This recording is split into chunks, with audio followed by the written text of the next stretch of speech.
Morning everybody. तो आज के इस वीडियो में हम बात करने वाले हैं कैलकुलस के बारे में।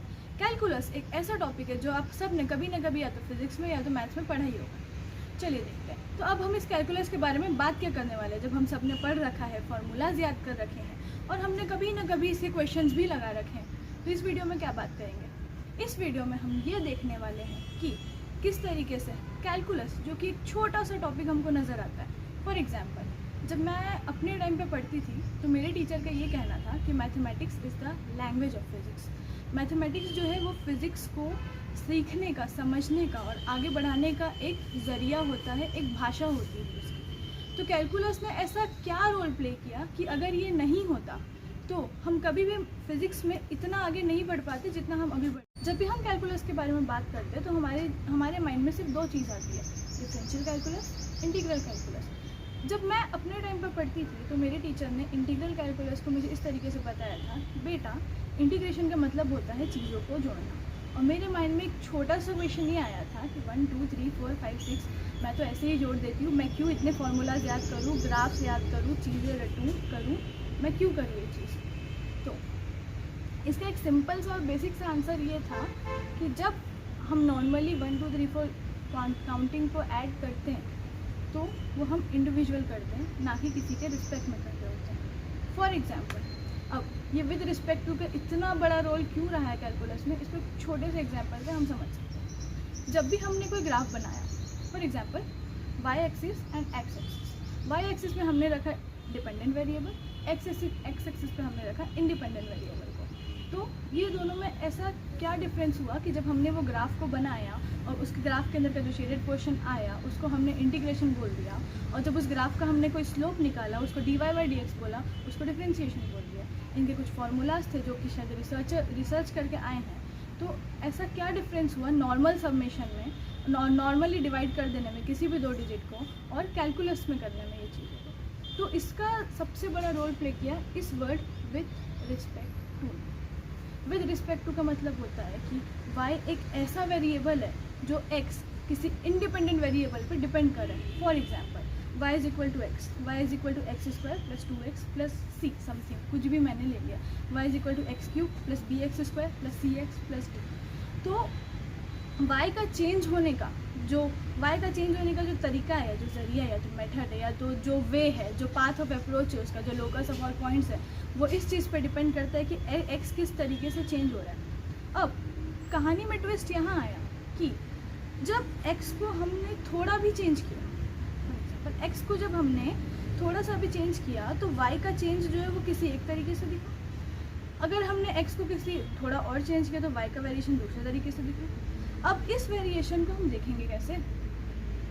अब अगर 1 2 3 4 की बात करें तो सिंपल नंबर्स थे, वो तो इंडिविजुअल नंबर्स हैं, वो तो कैसे चेंज हो रहे हैं, 1 के बाद 2 आ रहा है, 3 आ रहा है, 1 के डिफरेंस में आ रहा है, वो तो ऐसे ही चेंज हो रहा है, उसको तो सम ही करेंगे।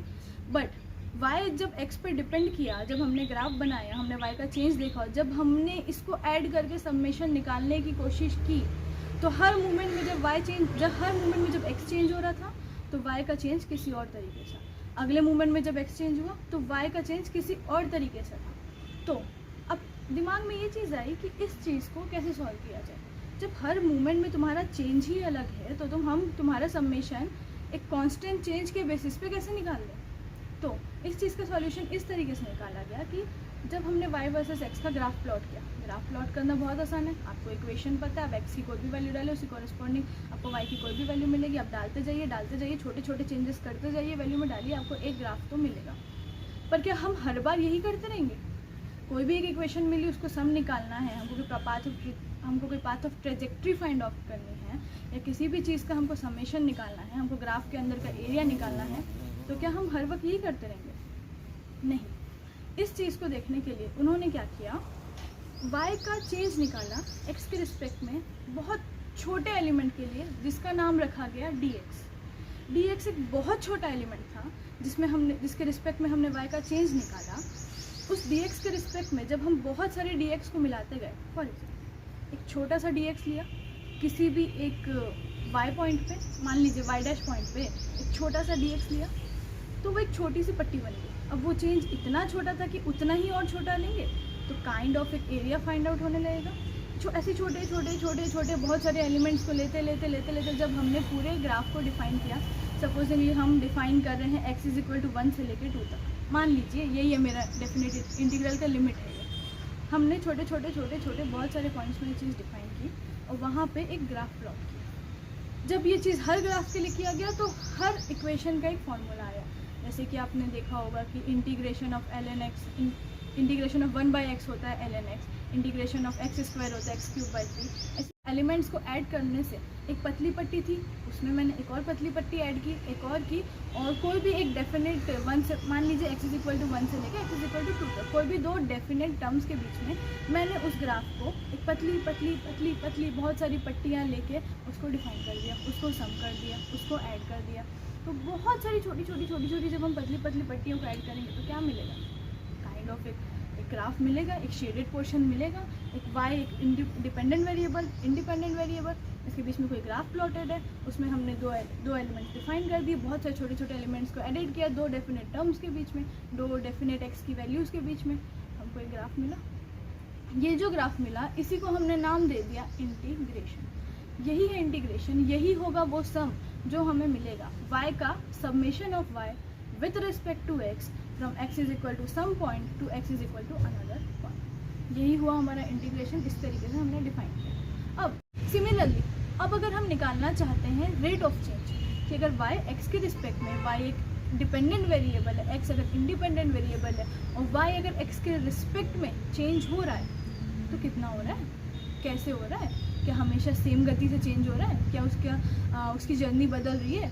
तो इसी चीज़ को हमने डिफाइन किया as a rate of change कि चेंज हो रहा है तो कैसे हो रहा है भाई बताओ हमें। क्या जैसे 1 से 2, 2 से 3, 3 से 4, हम 10, मैंने 10 अभी नंबर्स बोल दिए तो एक एक के डिफरेंस में चेंज हो रहा है। तो वाई एक्स के रिस्पेक्ट में कैसे चेंज हो रहा है?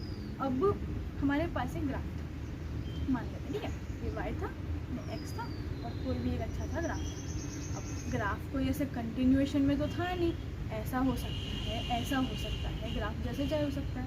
तो जब हम छोटे छोटे पॉइंट्स में चेंज देखेंगे, जब ग्राफ कंटिन्यूस था बट जब ग्राफ का जो चेंज था वो सिमिलर नहीं है, ग्राफ का लोकस कोई एक ऐसे स्ट्रेट पाथ नहीं है या फिर डिफाइन नहीं है। मान लीजिए कि ये ग्राफ ऐसा है जो कि स्ट्रेट लाइन नहीं है, जो जितना x चेंज हो रहा है उतना ही y नहीं चेंज होता है।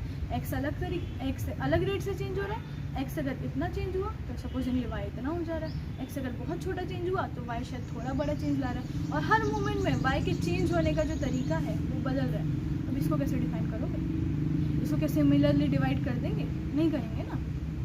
इसको डिफाइन करने का जो तरीका निकाला वो निकाला rate of change. Rate of change को निकालने का जो तरीका हमने निकाला ऐसे ग्राफ्स में जिसमें एक डिपेंडेंट वेरिएबल होता है, एक इंडिपेंडेंट वेरिएबल होता है, उसे कहा गया डिफरेंशिएशन। अब कैसे किया ये डिफरेंशिएशन? इंटीग्रेशन में तो हमने छोटे छोटे प्लेट्स लेके उसको सम अप कर दिया था, छोटे छोटे प्लेट्स लेके उसको इंटीग्रेशन कर दिया था, उसका ग्राफ निकाल दिया था, उसका जो एरिया है वो निकाल दिया था और उसे इंटीग्रेशन बोल दिया था। डिफरेंशिएशन में क्या किया? डिफरेंशिएशन में इन लोगों ने क्या किया, एक ग्राफ था, ग्राफ में ना x का कोई भी एक वैल्यू उठाया और उसके बेसिस पे जो y हम लोग का जो प्लॉट हो रहा था, x y का जो ग्राफ प्लॉट हो रहा था, उस पॉइंट को प्लॉट किया और उस पर खींचा एक टेंजेंट। मान लीजिए कोई कर्व था, कर्व पे कोई भी पॉइंट प्लॉट किया, उस पर खींचा एक टेंजेंट। उस टेंजेंट को खींचने से क्या हुआ, मान लीजिए टेंजेंट ऐसे था, अब उसके जस्ट बाजू वाले पॉइंट पे आप एक और टेंजेंट खींच रहे और सपोजिंगली वो टेंजेंट थोड़ा ऐसे बेंड हो गया। अब इससे हमें क्या समझ में आ रहा है, एक ऐसा टेंजेंट और एक बेंड हुआ टेंजेंट से हमको देख के ये तो समझ में आ रहा है ना कि अब हम कोई थीटा निकालेंगे। मान लीजिए एंटी क्लॉकवाइज डायरेक्शन नहीं, मेरा टेंजेंट इतना था, 30 डिग्री आ रहा था, थोड़ा आगे बढ़ी मैं ग्राफ में 60 आने लगा, तो एंटी क्लॉकवाइज में पहले मैंने थीटा निकाला, एंटी क्लॉकवाइज डायरेक्शन में देखा ये तो 30 डिग्री आ रहा था पहले, थोड़ी देर बाद देखा ओ ये तो 60 डिग्री आ रहा है, तो पहले मेरा टेंजेंट ऐसे था, फिर मेरा टेंजेंट ऐसे हुआ। तो एक ह्यूमन ब्रेन को, एक इंसान को जो कि कुछ रिसर्च कर रहा है, मेथड कर रहा है, उसको एक मेथड मिला कि ठीक है टेंजेंट एक ऐसा तरीका हो सकता है जिससे कि हम ये देख सके कि ये ग्राफ का रेट ऑफ चेंज कैसे हो रहा है, ये ग्राफ चेंज कैसे हो रहा है, इसका रेट क्या चेंज होने का। टेंजेंट निकालने, टेंजेंट एक तरीका तो मिल गया कि हाँ ठीक है, टेंजेंट एक वो तरीका जिससे कि हम थीटा देख के या हम एंगल देख के ये निकाल सकते हैं कि ग्राफ का रेट ऑफ चेंज हो कैसे। बट टेंजेंट को भी तो डिफाइन करना पड़ेगा। टेंजेंट को डिफाइन करने के लिए फिर हमारे साथ पिक्चर में आता है स्लोप, tan थीटा। टेंजेंट को जब डिफाइन किया तो वो जो टर्म निकला उसे कहा गया dy/dx, जिसे आज हम डिफ्रेंसिएशन कहते हैं कि अगर हमने y = x³ लिया तो dy/dx क्या होगा 3x²।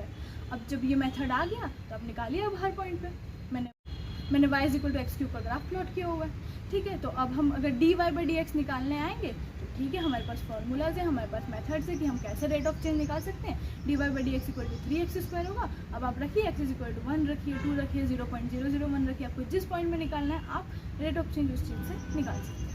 कैलकुलस के पिक्चर में आने से ऐसा क्या हुआ कि जो मेरे टीचर मुझसे कहा करते थे Priyanshi, mathematics is the language of physics, ये लैंग्वेज जो है ये फिजिक्स और मैथमेटिक्स में रिलेट होने लगी। जो इक्वेशंस थे, जो चीज़ें थी, मतलब v वर्सेस t का ग्राफ अभी मैंने आपको y और x के रिस्पेक्ट में समझाया, वही चीज़ वेलोसिटी में अप्लाई होने लगी, वो चीज़ काइनेमेटिक्स में अप्लाई होने लगी। फिजिक्स के ऐसे कई इक्वेशंस थे, आंसर्स थे जो कैलकुलस के आने के बाद डिफाइन होने लगा, और इसने हमारी फिजिक्स को इतना आसान, वो चीज़ जो एकदम झट से क्लिक होने लगी कि ओके, इंटीग्रेशन नहीं पढ़ोगे तो काइनेमेटिक्स कैसे करोगे, काइनेमेटिक्स नहीं पढ़ोगे तो डायनामिक्स कैसे समझोगे। हाँ ठीक है, तुम सोच तो लोगे कि हाँ पेड़ से सेब गिर रहा है तो कुछ ऐसा कॉन्सेप्ट होगा, थ्योरेटिकल अप्रोच तुम कर लोगे, बट बिना मैथमेटिक्स के उस चीज़ को सॉल्व कैसे करोगे, उसको आगे कैसे बढ़ाओगे, चीज़ों में एक्यूरेसी कैसे आएगी। कैलकुलस के पिक्चर में आने से ये जो था ना मैथ्स और फिजिक्स के बीच का रिलेशन, ये जब हम कैलकुलस को देखते हैं ध्यान से और समझते हैं तो mathematics is the language of physics का सबसे बड़ा एग्जाम्पल जो है वो हमारे सामने हमें स्टैंड किया हुआ दिखता है कि okay, calculus is the language of physics. Yes, calculus is something कि हम किसी चीज़ को रिलेट कर पाए। मैंने अभी आपको y और x के रिस्पेक्ट में बताया, आपने जब भी अगर क्वेश्चन सॉल्व किया होगा तो काइनेमेटिक्स तो आप बिना कैलकुलस के पढ़ ही नहीं सकते।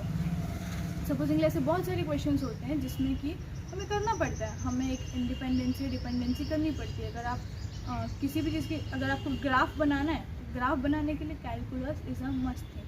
तो जब कैलकुलस के पिक्चर में आने से हमारे पिक्चर में आया वेरिएबल, इंडिपेंडेंट और डिपेंडेंट वेरिएबल का कॉन्सेप्ट। कैलकुलस के पिक्चर में आने से हमारे पास आया ग्राफ्स का कॉन्सेप्ट। कैलकुलस के पिक्चर में आने से हमारे पास आया स्लोप्स का कॉन्सेप्ट। एक कॉन्सेप्ट से दूसरे में गए, दूसरे से तीसरे में गए। अगर आज अब देखा जाए, अगर आप आज जर्नी देखी जाए तो बिना ग्राफ्स के तो कोई भी चीज़ें नहीं होती, बिना ग्राफ्स के आप किसी भी फील्ड में नहीं जा सकते।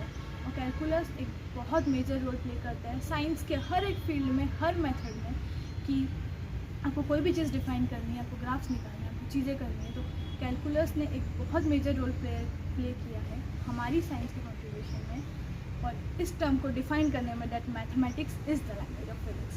सो आज के लिए बस इतना ही। Thanks for watching.